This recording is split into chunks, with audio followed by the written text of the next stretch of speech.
کیا آپ کو معلوم ہے کہ انسانی تاریخ میں ایک ایسا وجود بھی گزرا ہے جس کے سامنے پہاڑ کنکریوں کی طرح تھے؟ ایک ایسا دیو ہیکل انسان جس کا قد بادلوں کو چیرتا تھا اور جس نے حضرت آدم علیہ السلام سے لے کر حضرت موسیٰ علیہ السلام تک ہزاروں سال کا سفر اپنی آنکھوں سے دیکھا۔ آخر وہ کون سی طاقت تھی جس نے طوفان نوح علیہ السلام جیسی تباہی میں بھی اسے زندہ رکھا، اور پھر اس کا غرور کیسے مٹی میں ملا؟ اواج بن عناق کی یہ داستان آپ کے رونگٹے کھڑے کر دے گی۔ اواج بن عناق ایک ایسا نام ہے جو قدیم روایات میں دہشت بن کر گونجتا ہے۔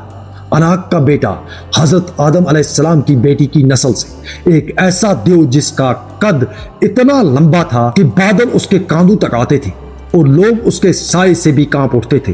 روایات میں آتا ہے کہ وہ اتنا طاقتور تھا کہ ہاتھ اٹھا کر بادلوں کو چھو لیتا تھا اور سمندر سے مچھلی پکڑ کر سورج کی تپش سے بھون کر کھا جاتا تھا۔ یہ کوئی عام افسانہ نہیں ہے، بلکہ تفسیر ابن کثیر اور قصص الانبیاء جیسی کتابوں میں لکھا ہے کہ اواج بادشاہ کا بادشاہ تھا۔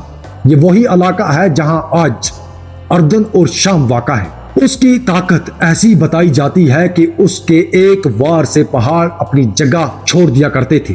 جب حضرت نوح علیہ السلام کا طوفان آیا اور پوری دنیا پانی میں غرق ہو گئی تو روایات ہے کہ اواج نے ایک بڑی چٹان کو پکڑ کر اپنی جان بچا لی، جبکہ اس کی ساری قوم فنا ہو گئی۔ مگر اس کا ظلم اس کی طاقت سے بھی بڑا تھا۔ وہ لوگوں پر ستم ڈھاتا اور بستیوں میں خوف پھیلاتا تھا۔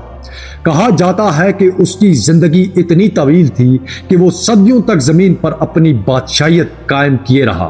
پھر وقت بدلا اور حضرت موسیٰ علیہ السلام الہی طاقت کے ساتھ آئے۔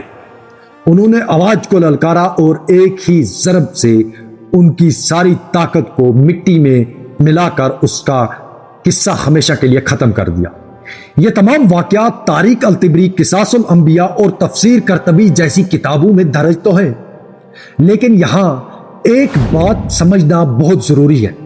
نامور علماء، خاص طور پر امام ابن کثیر رحمۃ اللہ علیہ، ان تفصیلات کو اسرائیلیت یعنی قدیم من گڑت قصے قرار دیتے ہیں۔ قرآن کے مطابق طوفان نوح علیہ السلام میں کوئی کافر زندہ نہیں بچا تھا، اس لیے اواج کے بچنے کی بات درست نہیں لگتی۔ ساتھ ہی اتنے بڑے قد کا ذکر مستند احادیث کے بھی خلاف ہے۔ یہ ایک مشہور تاریخی داستان تو ہے، لیکن اسے 100% سچی تاریخ نہیں مانا جا سکتا۔